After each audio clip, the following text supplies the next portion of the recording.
環球大戰線深入世界最前線，全球各地的觀眾朋友，大家好，我是葉思敏。今天節目我們會來關心的大主題是川普這一回認了，不敢再打，而伊朗則是嗆美國管好你家的寵物，被視為是在向以色列還有川普嗆蝦。習近平的部分，他廣積糧，狂掃4000萬桶的石油做儲備，這一招是在美伊戰爭中特別發揮作用了嗎？今天就這些議題會一起來做關心。好，今天到場的來賓，我們先歡迎國際情勢專家賴岳謙老師。主持人好，觀眾朋友大家好。淡江大學財經系教授聶建中老師。思敏，各位觀眾大家好。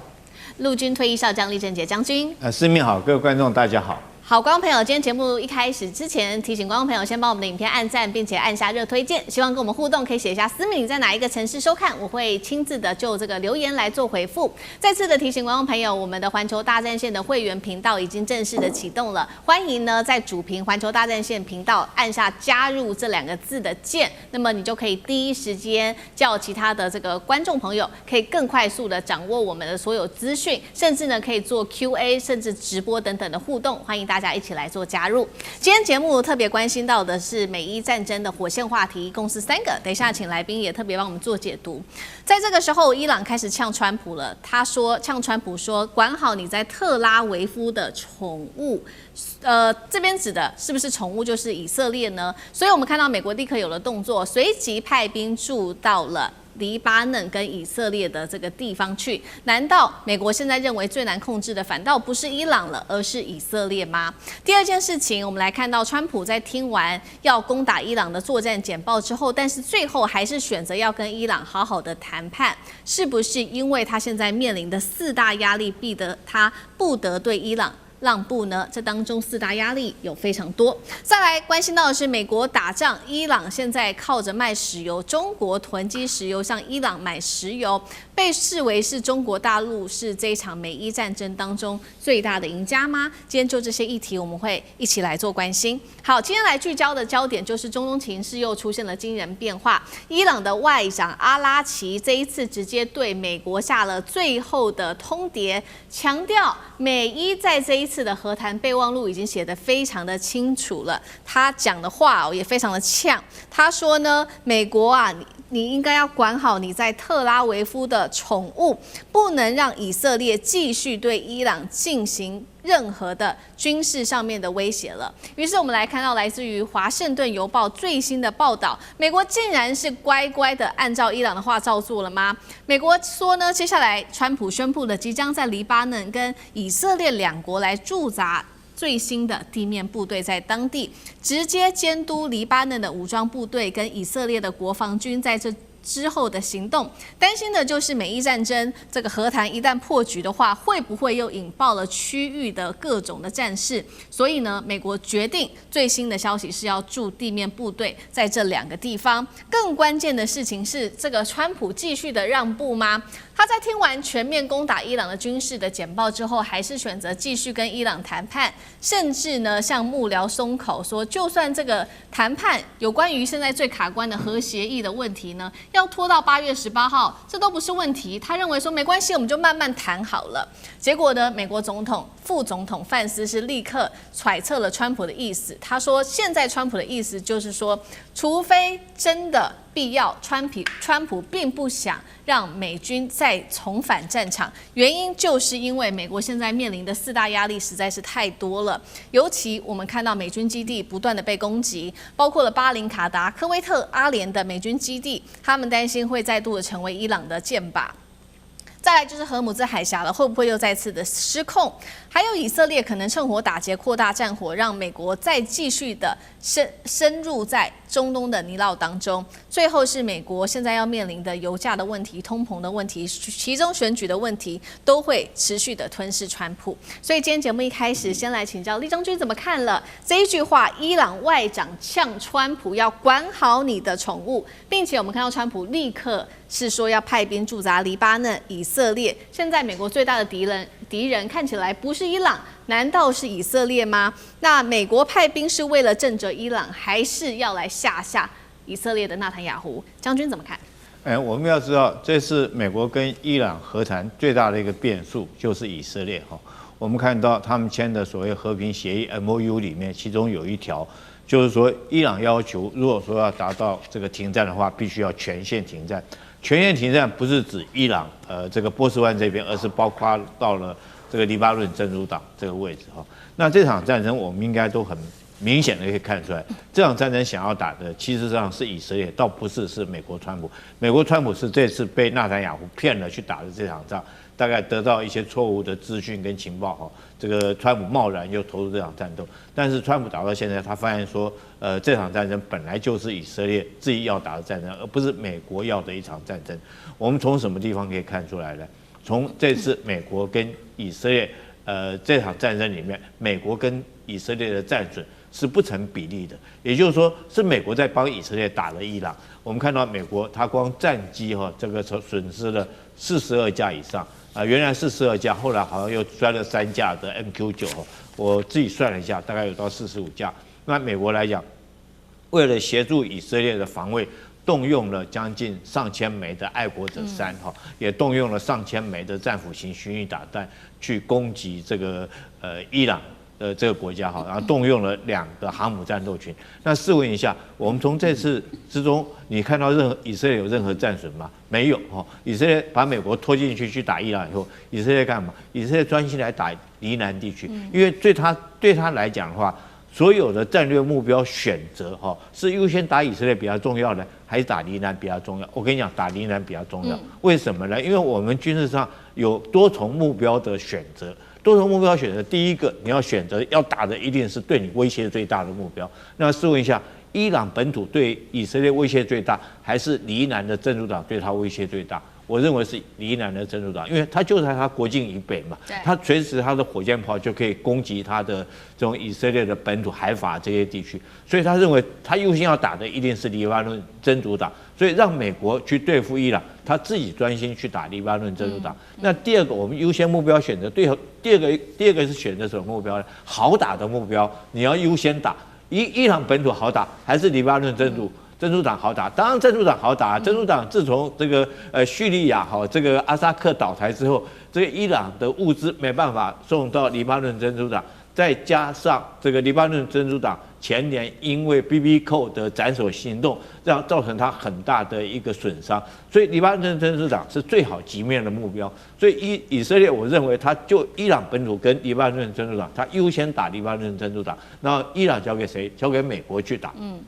那這次來講的話，當然川普也看清楚這一段哈，他為了能夠跟伊朗能夠達到所謂和平的協議，他必須要遵守伊朗的所謂的全線的停戰，所以因此在這種狀況之下，他必須要拉住以色列不要再打黎巴嫩真主黨，不然的話哈，如果說這場戰爭繼續擴張下去，事實上是對美國不利的。那聯合國維和部隊有沒有用？沒有用嘛。對不對？擋不了以色列，所以美國自己親自要派部隊到這邊來擔任維和的一個角色。可是我覺得這也代表了美國在這場戰爭裡面這個一場很重大的一個失誤跟挫敗。好，那同樣的問題也特別請教賴老師怎麼看？尤其剛剛將軍也特別提到，這次美國要派地面部隊到這個2個地方去，賴老師怎麼看同樣的問題？再來就是說，川普說談判和談可以慢慢談，甚至可以到8月18號都沒關係，代表川普現在壓力真的非常大嗎？賴老師怎麼看？是這樣子哈，因為備忘錄裡面啊，因為我們知道他們簽的是備忘錄，所以還有一段時間在談判中。最終能不能達成和平協議，誰都沒把握。但是既然備忘錄雙方的領導人都簽了，那就必須要讓它能夠順利進行。所以美國跟伊朗之間的這個對話談判要進行。可是備忘錄講得很明白，那就是要全線的停火。全線停火，你不能用道德約束啊，你必須用實力來展示。所以如果美國這一次是介於以色列跟黎巴嫩之間的這個地帶，也就是黎巴嫩南部的這個地帶，真主黨跟以色列中間地帶，美國的部隊如果派進去的話，那這個就會有效的牽制了以色列的軍事行動。因為以色列如果要在攻擊的話，它很有可能會誤傷到美軍，這個會使以色列的活動顯得很困難。第二個呢，就是它有效的去監督黎巴嫩的真主黨，說你只要不開火，以色列也不能開火。那這樣的話，雙方之間可能就能夠真正的停火。這要看美國就到時候在這個地方的做法跟作為，也要看以色列怎麼繞過美國來繼續跟黎巴嫩產生這個衝突。這個就是要看我後面的一個演變的一個狀態，這是第一個。第二個部分裡面就是特朗普已經承認了一件事情，就是核協議的談判是如此的艱難。當時美國的總統奧巴馬在他任內的時候，要跟伊朗達成核協議的談判，花了很長的時間。它絕對不是2個月就能夠談出來的，沒有那麼簡單。它裡面牽涉到很多的細節的問題，包括聯合國的原能委員會的監督的權責，包括濃縮鈾的稀釋的進度，包括濃縮鈾到底還有多少存量，包括它的這個提煉濃縮鈾的這些核設施本身的監管等等，太複雜，太複雜了。所以就絕對不是很短的時間2個月那就談成。我想後來奧巴馬的當時負責主談的一位副國務卿，他出來說2個月他認為談不出來，現在也證明他的判斷是正確的。所以我覺得特朗普願意走回實際，這是好事情。是，也就是說不一定要在2個月內談出來，因為當時講好談不出來就要再開打嘛。那他現在的態度就是談不出來還可以繼續談，那就不會開打的意思。我覺得這是一件好事情。另外最後一個部分裡面就是美軍在跟特朗普做這個作戰簡報的時候，他一定要做風險的評估。那風險的評估包括如果出動地面部隊，美軍的傷亡的情況會怎麼樣？然後還有就是通貨膨脹會是怎麼樣？油的管制會怎麼樣？我想這些風險的評估完了以後，那就讓特朗普知道說，不是都是有利的這一面。對外宣傳可以說我勝券在握，對，可是對內裡面你還是要做最壞的打算。所以我覺得最後我們也不能說川普是認輸了，而是只是說川普願意回到實際跟理性，這是好事。好，所以我們看到川普回到談判桌，那目前其實美伊雙方卡關最大的問題還是在有關於核協議的問題，這件事情恐怕還要談上好幾個月的時間。不過呢，同時間我們看到伊朗的石油持續的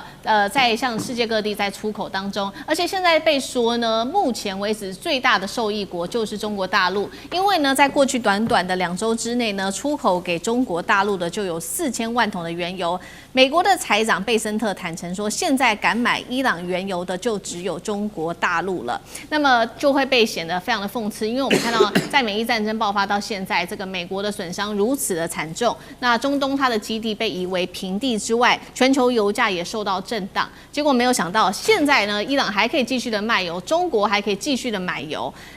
另外就是說，來自於紐約時報也特別做分析了，在這一波石油危機當中，他們認為中國大陸是最大的受益者，因為他們在美伊戰爭爆發前就已經長期大規模的囤積原油了，也就是剛好符合習近平主席過去提倡的這個叫廣積糧的一個戰略哦。反觀是美國，它的戰略儲備石油已經降到40年來的最低點了。聶老師怎麼看中國大陸的吃下了伊朗的4000萬桶原油，被視為是最大的贏家嗎？你怎麼看？好，這樣以我的分析啦，實際上在美伊戰爭的時候，其實中國也非常擔心它原油會不夠。依全球的產油排名啊，美國是現在最大的嘛，因為它的這個頁岩油的產出是很大。那它每日的產量呢有1350萬桶，第2名是沙特，我們小時候知道的沙地阿拉伯，中東的產出最多的，它有950萬桶。但中國也有產油，那伊朗有產，其實這2個國家產油其實也差不多，都在400多萬到500萬出頭桶之間，中國甚至超過伊朗。可是中國的需求很大。那因為中國人口也多，它的這種整個發展也比較快，所以它燃油的需求大，因此呢，在其實美伊戰的時候它是擔憂的，所以它透過了其他的方法，比如引質油輪啊，或者貿易啊，這個用這個 CIPS 的繞境支付，用人民幣交換，甚至有茶壺煉油廠等等，甚至你聽過還有誰的，他用戰略的物質交易，他的確在那個時候想辦法去存油，要不然的話，經過核混採出不來。這一次的4000萬桶是這樣子哈。那我們剛剛講的400、500萬是中國、伊朗每日產油，這4000萬等於是產10天的總量哦。當6月中啊，他們簽了 MOU 之後，美伊簽 MOU， 因為川普必須簽，因為他消耗戰打得太嚴重，他不得不簽，不得不讓啊。所以這一次是美國讓了，好，伊朗呢拿到這個權柄，就像剛剛講了嘛，管好你的寵物，我跟你講，要不然不跟你簽，所以以色列給我好好管。所以呢，這一次他的經濟制裁被解封，也就是川普不得不做的，包括解凍他的資產以及制裁。這個制裁很重要，就在月底呢就鬆了綁。這時候呢，伊朗就說他開始可以賣，他第一開始4000萬桶，就一放出去沒有人買，大家都緊張，只有中國全部買下，他是唯一的買家。我跟你講，這就是一個很重要的底氣和底氣的高漲。那這樣講好了，什麼叫做敢？敢就是不怕，全球都怕。我跟你講，這一次啊，當要雙賣的時候，大家說哇。這樣子，伊朗、美國其實只是稍微讓步，美國這個霸主還在啊，我要到時候隨時壓伊朗，我不敢買，我敢，全球都沒有買，都還擔心制裁，搞不好川普你知道會變臉嘛，隨時又再制裁回去，買了以後搞不好又損失都不動，只有中國一下4000萬全收，要唯一的失敗。所以貝森特講了一句很有趣的話嘛，他說他用英文講說 ，Out of the world 全世界這是 Only China 只有中國是持續買。當然，這是什麼話呢？是不爽呢，還是說你怎麼敢這樣呢？實際上沒辦法，人家就是敢。其他國家如果做了，我告訴你，美國看見你買看，眼睛瞪大，大家不敢買。中國買，你真的買啊？你真的要買會怕，你知道嗎？反正是美國怕，這是非常重要的。所以我跟你講哈，在這個時候，中國當然講廣積糧，這非常重要。以前朱元璋他旁邊老臣講的嘛，這朱瑾講的，三件事很重要：高築牆要擋得好，廣積糧你存貨要夠。最後一個緩稱王，這才是未來的重點。中國它現在就是這樣，它需求人員，它自己有產不夠，它靠着中東國家，它只要友好其他國家，它廣積糧之後，它也知道它現在底氣到了，慢慢就會緩稱王。現在很重要就是，美國現在它的庫存也因為不管戰爭各種原因，它還在全世界要做老大，這時候它的這個戰略球也降到了低點。中國呢就這樣慢慢的囤積，也就是很隱秘、很神秘的這樣做到它該有的這個底氣，然後這時候呢。到未來這個中美在龍印之爭的時候，我覺得當中國底氣起來的時候，這就是緩稱王的時候了。好，謝謝聶老師。那我們休息一下，馬上回來。觀眾朋友們，我們要開會員頻道啦！因應呢美中、中東還有印太的亂局，你看到的是新聞，我們看到的是背後誰在操控這個世界。加入會員可以取得獨家視角的通行證，你將優先取得更深的觀點判讀，包括了核心真相分析、歷史脈絡拆解、局勢推演邏輯。同時解鎖會員勳章、優先互動權、問題解析、幕後花絮，支持我們制作高品質的影片。點擊下方的加入鍵，一起成為戰友吧！我們會員頻道見。我們持續來關心到是现在權力變成了鈔票，川普家族靠着加密貨幣，在川普就任期間這1年當中狂吸金14億美元，總統成了幣圈的最大戶。美國是在救經濟還是養川普家族？今天就這些議題，我們會一起來做關心。川普曾經高喊過說，他要讓美國加密貨幣能夠再次的偉大。這句話喊完之後，我們來看到外界現在聯想的是說，你到底是想要讓美國人民發財，還是讓你自己的家族發財呢？我們來看到的是最新公布的財報申報揭露，川普上任短短的1年，已經狂賺了22億美元，換算新台幣超過700億元，當中加密貨幣更是進賬了14億美元，換算新台幣400多億，非常驚人的一個數字。而他跟他的3個兒子共同創立的這個是世界自由金融公司，更是獲利了8億美元。但是呢，在這些數字出來之後，川普怎麼說？我們看到白宮說的，總統或他的家人從未也永遠不會涉及任何的利益衝突。川普本人也直接變成說，我在執政期間其實是每個人都賺錢的。好，這樣子來為自己做一個解釋哦。我們也要持續看到真正引發爭議，大家會在看的原因，是因為川普是加密貨幣的這個政策的制定者，同時是美國總統，又是加密貨幣最大的受益者，這樣子有沒有一些利益上的衝突？賴老師怎麼解讀？你要看有沒有違法嘛？那很明顯的沒有違法嘛。也就是說符合美國的法律規章制度。所以你檢察官也不可能對他提出訴訟，那檢察官不可能提出公訴，那他也不會進法院裡面接受審判嘛。這一點就是合法的了啊。美國本來政商就勾結了，這個大家都知道，只是用法律把它漂白而已嘛。美國的這套制度大家都很清楚嘛。國會裡面為什麼會有那麼多的遊說團體？而且那些遊說團體都跟美國的國會議員多少有關係，有很多的美國的國會議員都是那些遊說團體的公司的老闆，而他們把遊說團體合法化，合法化以後，那當然就是用法律洗白了。例如說拜耳，假設我可以拿一堆錢來買通啊，就是要求這家游說公司去幫我修理中國大陸的例如說啊這個化學肥料啊進口到美國去。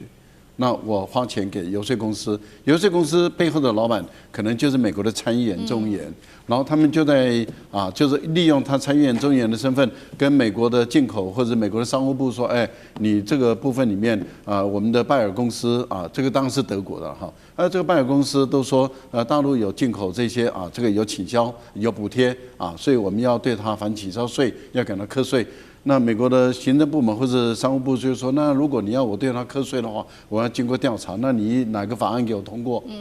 那可能那個議員就說好啊，那我們deal完成了交易了，是那這樣的情形下，他們就對中國大陸的某一個公司就刻意反傾銷稅了。然後拜耳就從中獲利，可是拜耳所貢獻的錢，那就給這個游說公司。游說公司裡面扣掉成本以後，那剩下的就是老闆嘛，老闆就是那個參議員嘛，大家都知道啦。美國人你哪一個人不知道？就是你們把它漂白的制度，基金更有意思嘛。美國可以成立很多基金，台灣也有很多，台灣很多政客卸任以後，到處都是基金吶。那個基金它可以養一堆人吶，他的太太可以是這執行長，女兒可以是執行長，太太可以是董事長，然後還有買一堆車什麼的都可以用，都可以的，沒有問題的。問題就在於，這個就是民主制度裡面的漂白政商關係的制度，所以川普從中得到利益。對不起，你沒有任何法律可以判他。那你能對他怎麼樣呢？民主制度也很腐敗的耶。好，確實現在看起來這個人民也拿他無可奈何。那其實呢，我們現在回顧，其實川普曾經認為說加密貨幣，這是川普自己說的，他說加密貨幣其實是一場騙局，結果沒有想到他後來因為加密貨幣有所利益。所以呢，他就轉變了他的態度，是180度的大改變，並且呢，在2025年的7月的時候呢，他也是大力的支持這個是全國首次通過的加密貨幣的法案。這個法案叫做天才法案，是為了穩定這一種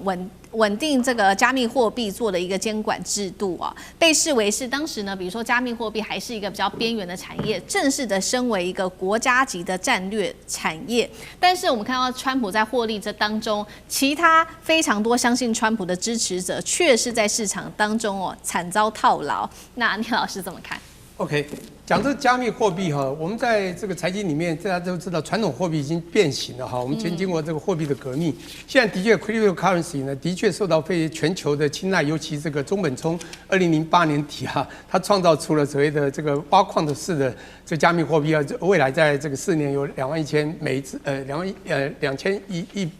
萬枚這樣的一個概念，其實它非常的厲害。但這個東西呢，當時全球不敢相信加密貨幣真的能夠 cover 全球由國家主導的所謂的主權貨幣，這真正的主權的這些貨幣。可是沒有辦法，這個真的是民間太喜歡用它了，因為它的確可以在民間第一個在部分地方方便，甚至可以套利這個投資甚至一些方便性。好了，當然在這個時候，其實很多的國家的高層並不贊成的。中國也發生在2014-17，當然習近平也是非常反对，後來也搞了國家的 CBDC Central Bank 的 Digital Currency。好，這沒辦法，這國際區的趨勢。不過現在講川普這個家族比較特別，就是我先講川普這個人，他在2021年的時候呢，那你知道他那時候呢，在2020年第一次這個講出那個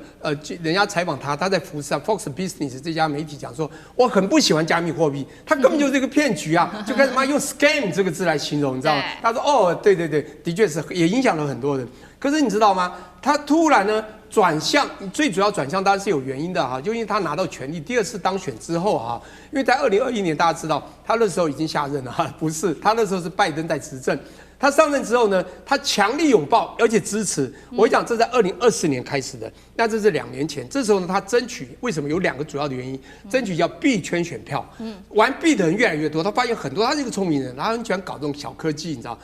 幣圈選票很多，還有政治獻金，可以透過比特幣，他可以拿到更多的錢。他很多東西會從自己利益着想，對不對？所以你就會發現，他開始建立了這時候的國家的所謂的比特幣的這種所謂的各種機制的戰備儲備等，也就是你剛剛講的這個全球加密貨，它成為全球加密貨幣之都對。所以呢，而且他當時就弄人家天才法案，主要就是搞一個 stable coin。stable coin 他要用美元作為他的所謂的我們講 reserve。其實這個東西講不好，你從國家層級也沒有錯，也是很穩很對的。可這個人我覺得還是一樣，他不止他的整個家族都會因為有這樣的權利、有這樣的機會，好了 ，opportunity， 開始呢做所謂的私利的行為。比如川普的家人呢 ，family 呢，他太太自己還去搞什麼東西，搞那個迷因幣，你知道嗎？還去發售，你知道嗎？這個一個總統不需要這樣做吧？他就這樣做，因為他可以賺錢。第二個呢，他的家庭還去搞了一個平台，加密貨幣平台啊，叫 World Liberty 的 Financial，你今天搞到這樣子，還要大家來跟你的平台交易，你自己是不是把它当做中心，又當這個機會當總統？好，不管怎麼說，你今天把美國要弄成加密帝國就算，你是要把自己川普家族搞成加密帝國，這不是很奇怪嗎？而且在大家分析，光搞這個你就賺了數十億 US dollar， 請問大家會不會對你的形象？对你的這個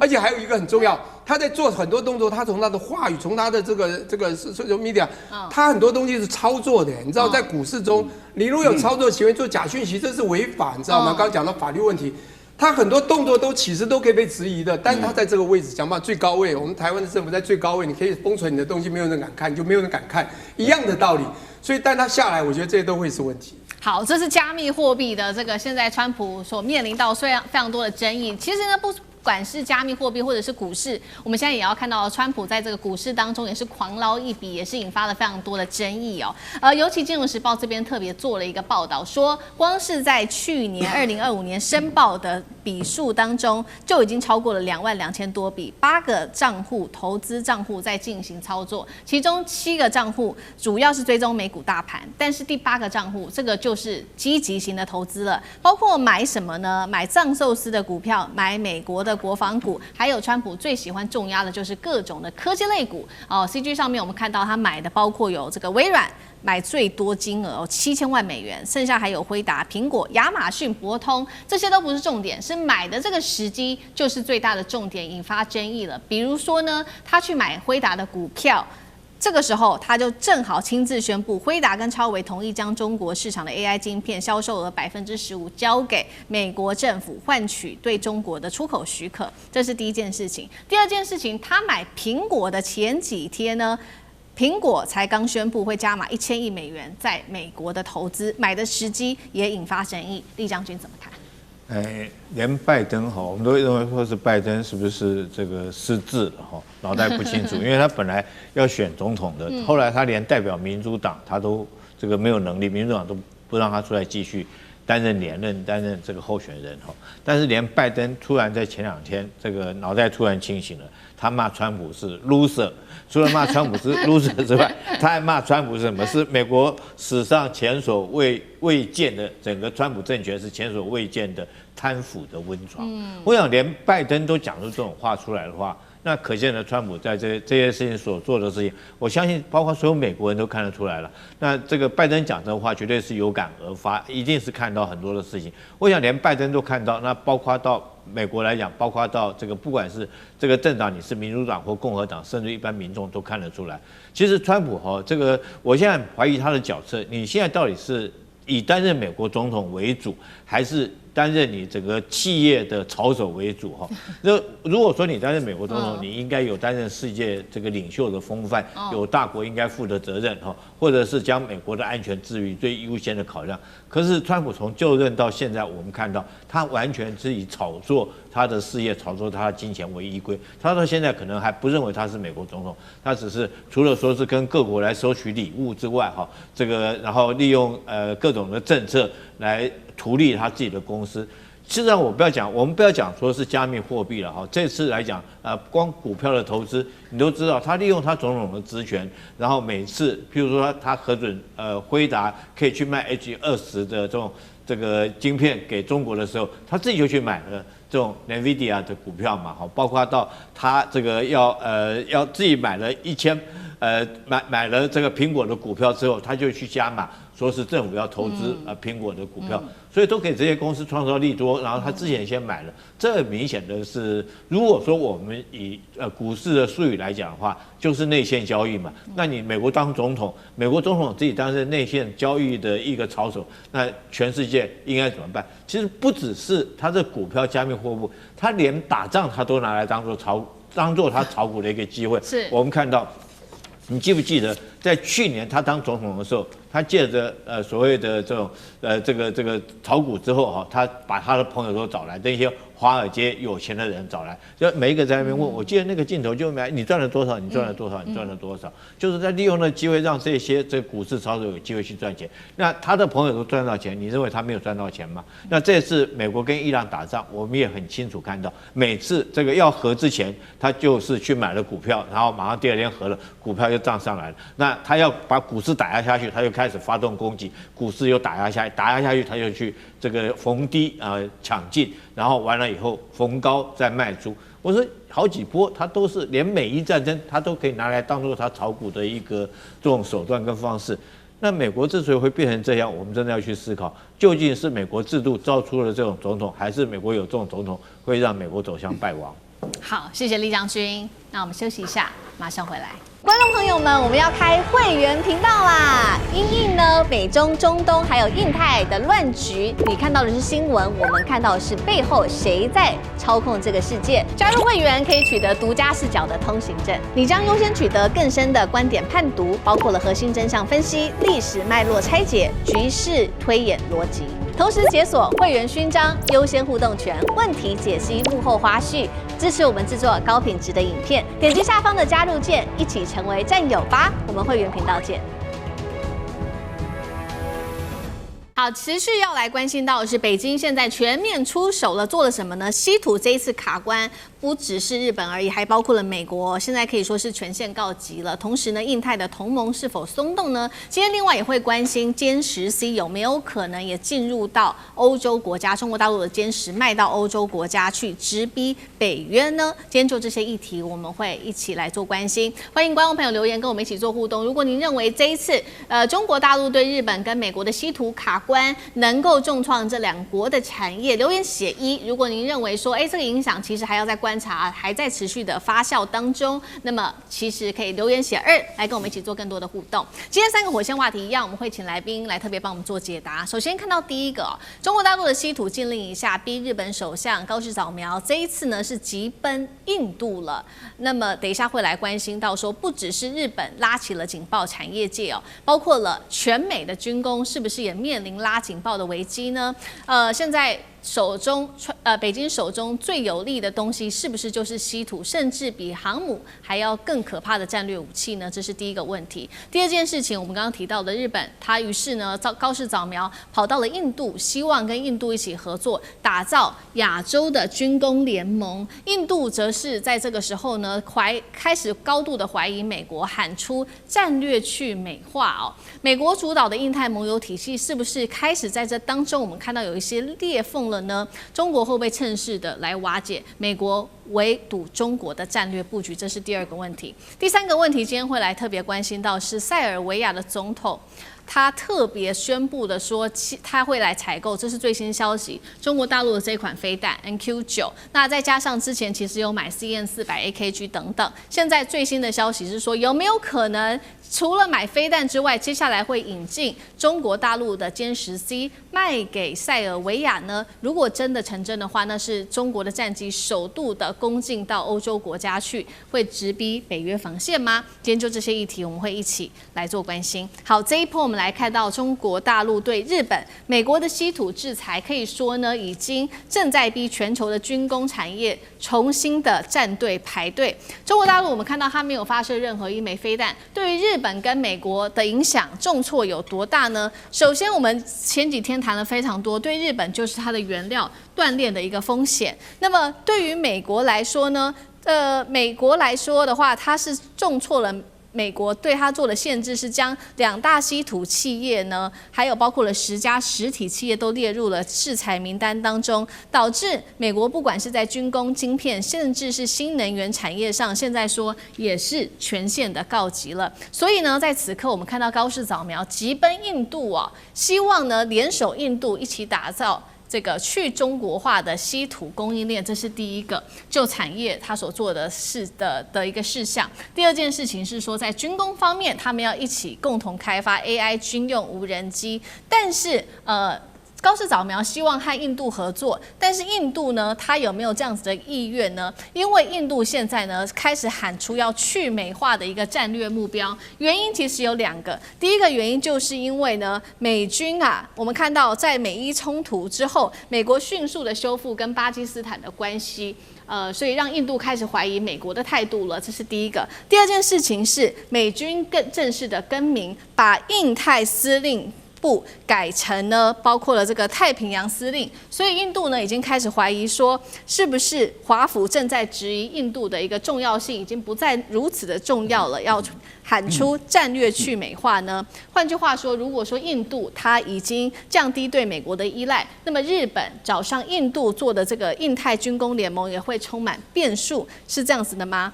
中國大陸的稀土的限制對於美日來說，到底衝擊有多大？賴老師怎麼看？我覺得衝擊當然很大啊，特別是对於日本跟对於美國啊，因為日本事實上是很有經驗的一個國家，過去他也用稀土去卡這個韓國，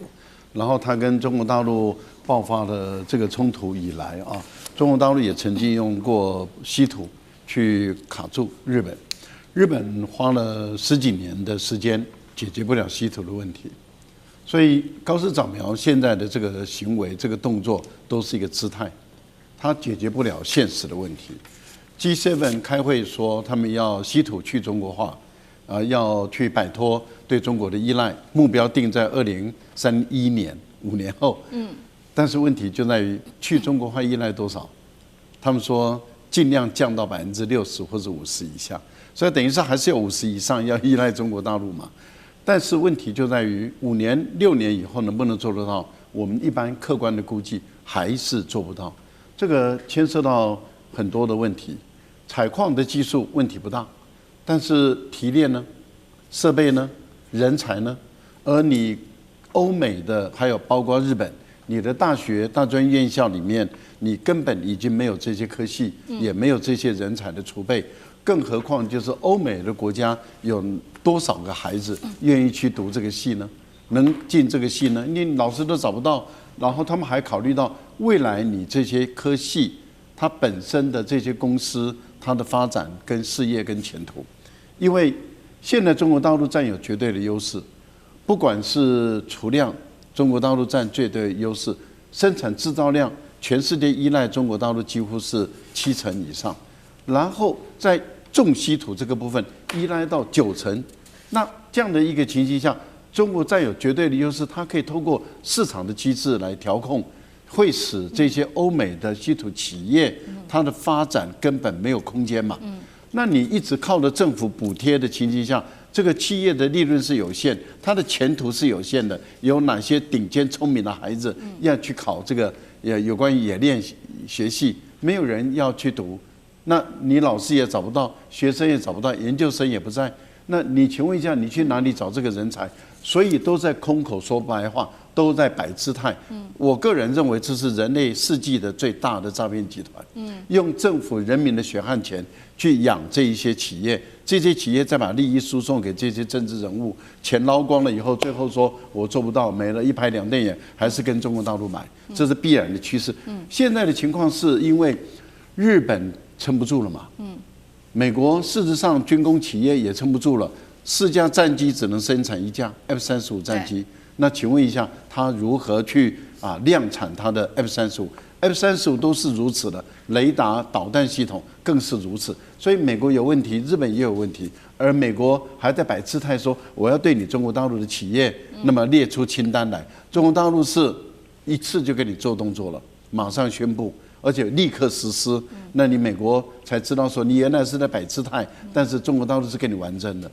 好，所以這一次這個稀土一卡關，對於日本跟美國的產業還有軍工來說，這個影響非常的大。所以我們剛剛講了嘛，高市早苗就跑去找印度尋求幫忙，但是重點來了，印度現在也不信任美國，或許呢也沒辦法跟日本同心。那就這個問題，聶老師又怎麼看？OK， 印度其實也從來沒有相信過美國啦，他不是懷疑他的態度啊，是動作啦。這個動作讓他不爽了哈。印度什麼時候相信過沒有？印度從來沒有完全接受美國軍工業或等等，它也有蘇凱啊，全國也有歐洲。這次之前去年不是印巴戰爭嗎？它用的是什麼？是法國的那個標風陣風啊，所以它並不是全美國。但是呢，印度是一個非常自信的國家，你知道，他很自大，他們夠聰明，所以呢，他只要誰對我好，他就跟誰了，基本上這樣。你開始用動作去跟巴基斯坦好，巴基斯坦又跟我衝突，我不喜歡你了，所以我覺得是這個原因。好，我現在講一下美國，美國呢是什麼都要，他只要你願意做小老弟，維護我霸權，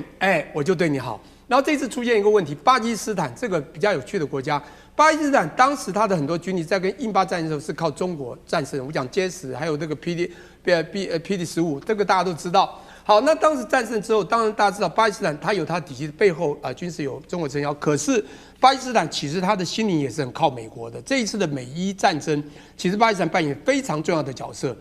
巴基斯坦就是一個最重要的中間撮合者，而且他很聽美國的話，是美國希望他去守，否則的話，美國沒有辦法直接跟伊朗談，因為伊朗已經不太甩你了，我被打死我都不聽你的，所以是巴基斯坦弄成的。而且巴基斯坦在之前剛開始中國在卡美國脖子稀土的時候因為美國的產量那個儲量只有180萬噸，中國是4400萬噸，他根本比不上。今日演練的功夫也沒有，這時候卡住脖子，巴基斯坦的高層曾經還偷偷的拿那個金剛石以及中國給他一些技術帶到美國去，你知道巴基斯坦的想法，所以美國找巴基斯坦是有機會把它再做小老弟的。可是問題來，巴基斯坦也很靠中國。你看這個談的問題有5個國家，有印度、有美國、有這個這個巴基斯坦，還有一個日本。你剛講一個日本很重要，剛剛在我們這個賴老師也講到了，日本、美國現在都玩了，我跟你講。民用的可能稀土還給你用一下，它的17種稀土，我告訴你，卡住你軍工產業，你光一個剛講 F-35彈頭要410公斤，你的艦艇啊，你個雷達真的都出問題，所以它的軍工產業、航太產業，將來只要中國做狠一點，當有時候我們講比較利益嘛，它也有所謂的利益交換、物交換，它不可能全卡了，但它只要卡到你重要的，我跟你講是兩敗俱傷，但是日本、美國絕對會傷得很慘，所以日本現在真的沒招了，所以他必須再找別人。之前在釣魚島事件就跟澳洲簽了所謂的日澳的所謂的技術開發合作，其實有成功嗎？又說在藍鳥島礁裡面又發現了6000公尺深，它有1200萬噸的稀土泥。你去挖挖看多貴，怎麼挖？好，現在去跟印度，這是有道理的啦。他做這東西有道理，可是你印度就真的跟你那麼合嗎？這是一個動作，看得出來高市這個個子小，還是蠻認真，到處跑啦。但是他的功力，我覺得還是有限啊。這個印度也不會非常喜歡日本，所以他們會在利益上做交換，不可能有非常強烈的聯盟。最後還是講句話。中國講不好聽一點，中國因為在全世界是一個共產國家，全世界用民主聯盟會把它壓制。他為了排除民主聯盟，為了穩定前行，只要穩定前行的國家對他好，他就會好。所以講不好，他現在有了王牌稀土，他只要扣住下去，最後我就像剛剛賴老師講，我想日本、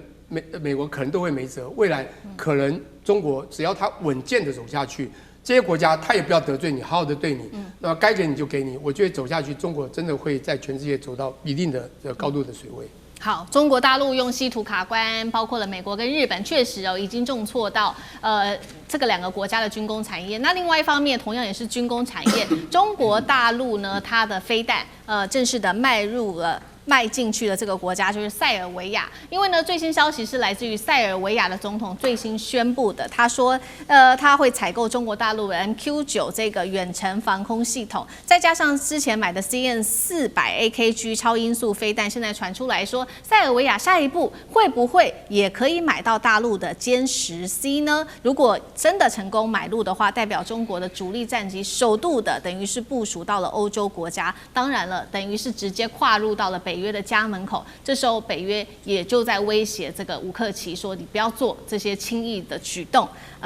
厲將軍怎麼看？我認為說是這個塞爾維亞跟中國買殲10C的戰機，應該是塞爾維亞有這個意願要買，非常希望能夠買到。那我也認為中國有可能，非常有可能會賣哈。怎麼講呢？因為這個塞爾維亞已經跟中國買了我們講的 CN-400這款的空射型的對地的超高音速導彈哈。那這款導彈現在來講的話，塞爾維亞已經在用了，它用在什麼飛機上面？用在它老舊的米格29。哎，大家會覺得很奇怪，這種新式的導彈用老式的戰機怎麼能發射呢？那中國就是有這種本事，它沒有修改米格29，它用平板就可以發射 CM400。你看這個多厲害！那 CM400這款導彈有多強呢？你知道在去年57這個印巴空戰的時候，這個巴基斯坦用這 CM400的這款導彈擊毀了印度很多 S400的防空飛彈的陣地，證明來講，它對空對地的打擊力度是非常大的。那甚至于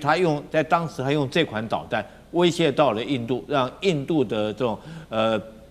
他的航空母艦不敢靠近巴基斯坦的海岸，就是因為有這款導彈。那現在這款導彈很這個，就是說，如果它要掛，最好還是要掛在中國的戰機，才能夠 match， 才能夠這個配合作戰，才能夠實施限控。那塞爾維亞現在買的戰機叫什麼？因為它必須要淘汰它的米格29，那很老舊了。他之前買的是法國的陣風戰機，可是陣風戰機你這個系統不能跟 CM400整合在一起。所以我認為第一個最重要就是說，為什麼他會賣歼10系戰機？只有靠歼10系戰機跟巴基斯坦一樣，才能夠發射這個 CM400導彈。你說用平板發射，畢竟還是這個整體上面來講還是落後一截了哈。第二個，我覺得還有一個很大因素，我們講防空作戰是整體防空，你已經買了這個，比如說是我們已經知道他已經買了紅旗9，紅旗9是區域防空導彈，它射程可以到300公里那麼遠，比這個美國的愛國者3還要多100公里。那當然，第二個他買了要地防空，要地防空他買的是什麼呢？是紅旗22，他也買了紅旗22，就是他們外交型款叫 FK3，塞爾維亞也買了。那這個要野戰防空的紅旗11他也買了。那如果說連這個整體3重的防空系統，這個從區域防空到要地防空到野戰防空他都買，那當然他如果說能夠搭配到他的歼10戰機來講的話，當然更可以構成塞爾維亞整體的防空力量，對他來講是非常重要的。我覺得，如果說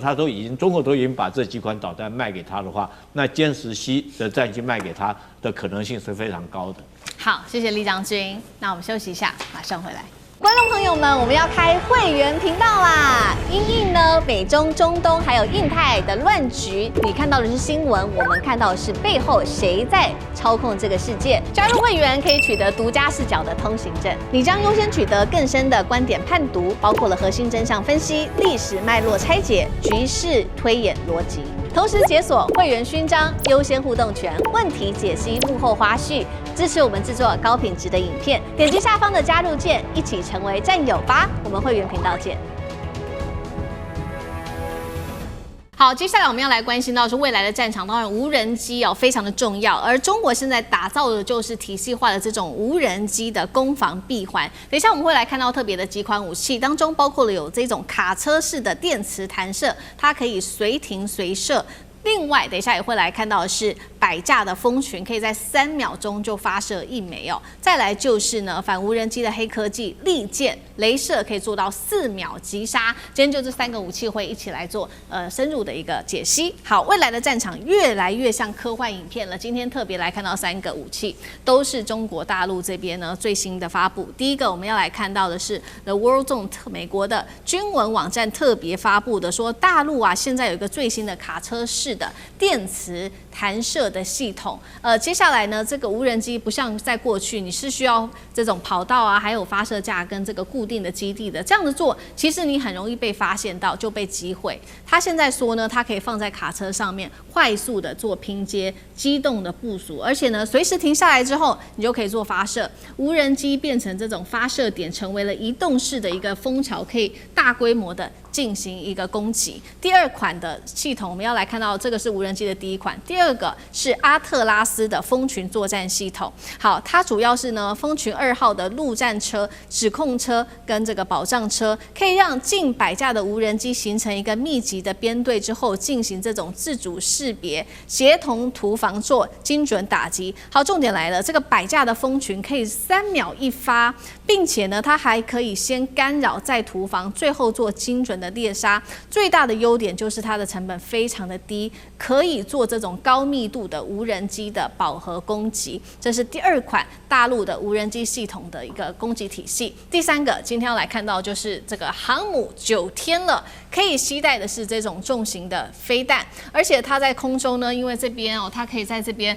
釋放出大量的小型無人機或者是制空的彈藥，被視為是威脅力非常的大。好，3種武器，這種鋪天蓋地的無人機攻勢，美軍有辦法守得住嗎？再來就是說，這個卡車式的無人機攻擊到底威脅又有多大？李將軍怎麼看？首先我覺得中國很多東西真的在科技上面有很多的黑的科技像這個電磁彈射系統，還有我們等一下會討論到的利劍單兵雷射的反無人機，這2種系統都是需要大量的電力。那需要大量電力來講的話，以前你必須要用船隻這種大的載體才能夠發出這麼大的電量。比如說是我們講電磁彈射，現在這個要在福建號的航母上面才有這個能力，才將飛機彈射出去嘛。那我們現在很訝異的，為什麼可以在这種卡車上面就可以彈射飛機出去？它力量，它有那麼大的電力嗎？那確實是在這方面，中國確實有它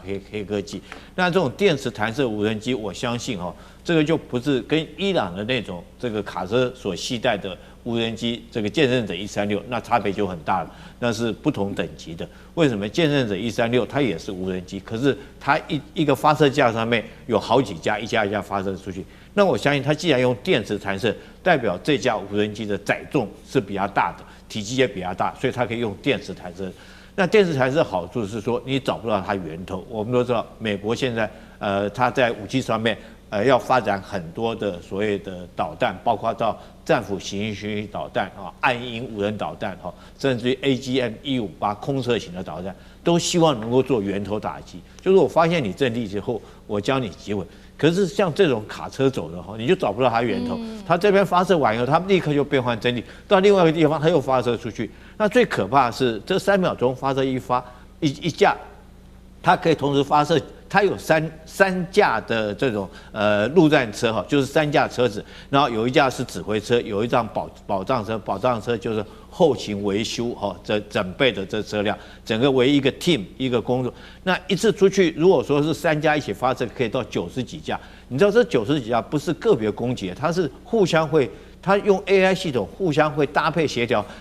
前面第一波的是負責偵察，第2波的負責指揮，第3波的是做自殺攻擊。那你防不勝防。那如果像9天這種的話，一次它可以攜帶100架的所謂我們講制空炸彈，也就是游蕩彈藥了。它飛行在空中，它無人機飛行在空中，它發現到目標以後，一個指令下去後，它全部都下去。我們看到，我們不要講說是這種打仗用的無人機，它的 AI 控制系統有多強。我們光看我們平常的時候，過年過節的時候，那無人機表演變換隊形，所有的這種在空中，不管是所有花案、所有顏色、所有燈光都可以變換。那你想想看，如果像這種武器用在戰時的時候，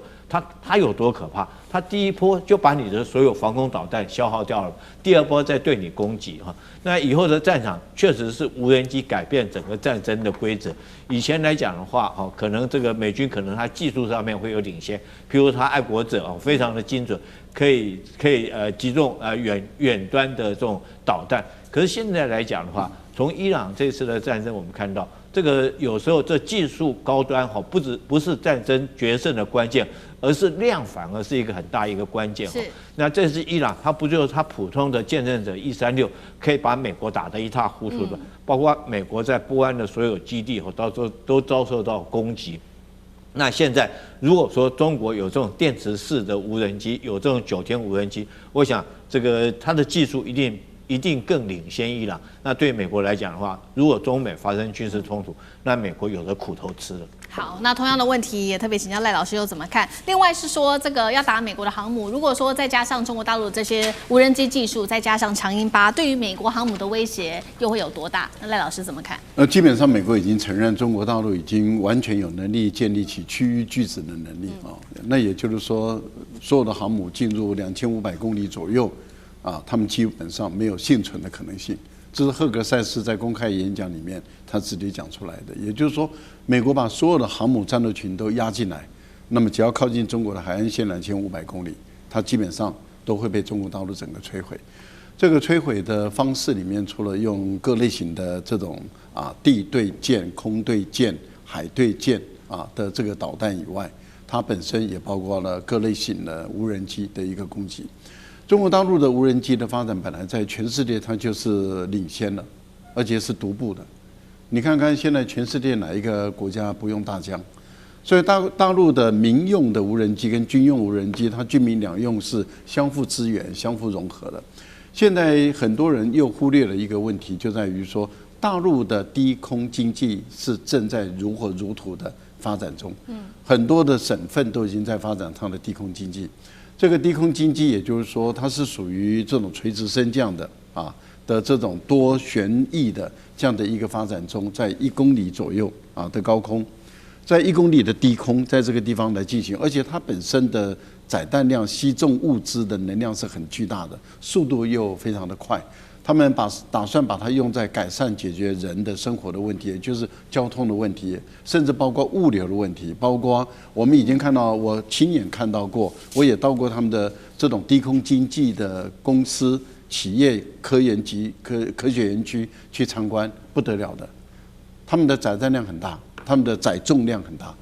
那他們已經用在山頂上的這些建築物的材料的運送，所以農村裡面有太多人都用無人機，甚至用這種低空的，它可以有人機跟無人機都可以搭配的這樣的一種運行。那各位想想，以中國大陸發展這麼成熟，民間的企業這麼成熟，那軍方的企業是又領先一大截的。所以美國的航母跟美國在中國大陸周邊的任何軍事基地，怎麼有存活的可能性？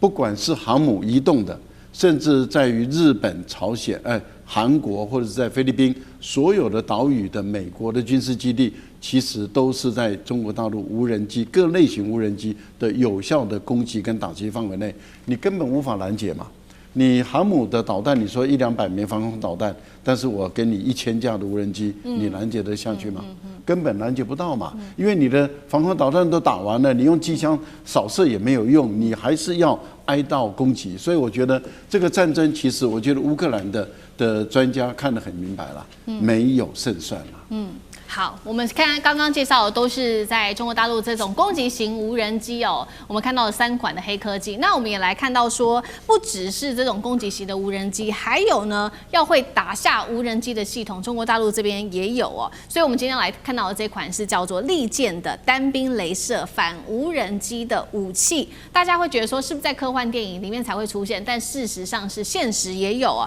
這套系統我們帶觀眾朋友也稍微來看一下它的小檔案，因為呢它非常的輕，只有25公斤，代表說這個單兵它是可以帶着它扛着它走的。那有效的射程達到了500公尺，重點是鎖定目標之後4秒內它就可以摧毀，直接燒掉無人機。而且呢，它燒掉這個無人機之後，冷卻時間只要再花5秒就可以繼續的作戰。所以過去的雷射武器放在這種重型的軍艦啊、裝甲車固定基地上面，現在不一樣了，它是可以單兵的。放在身上，跟着步兵一起向前走。聶老師怎麼看這個威脅性？有矛就有盾，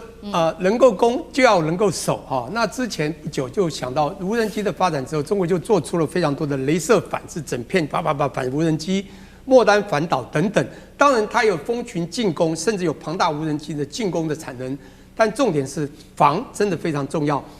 現在這個是一個，我覺得又是一種算黑科技吧。哈爾濱的星光光電科技公司呢，創造出一個可攜式portable， 可以帶着走背包型的這個叫做雷射反無人機的系統，不得了，25公斤而已啊！你不要25公斤對我們來講沒什麼啦，背個背包我也可以。我們在當兵的時候不是單兵作戰嗎？以前拿了迫擊炮，現在你背個反無人機的炮筒就夠了。我覺得它很重要，它裡面讓你能夠單兵作戰，裡面有最少3大特色。第一個，它非常輕，也就是所謂的輕量可攜啊。我剛剛講的嘛，可攜背包型，只有25公斤，那你可以達到單兵作戰的效果，而且最重要，這個單兵效果就可以隨時機動，機動是一個非常重要的。第二個呢，就打擊的效能非常強，達到500公尺。請問500公尺，你現在站在這邊看500公尺，你看得到嗎？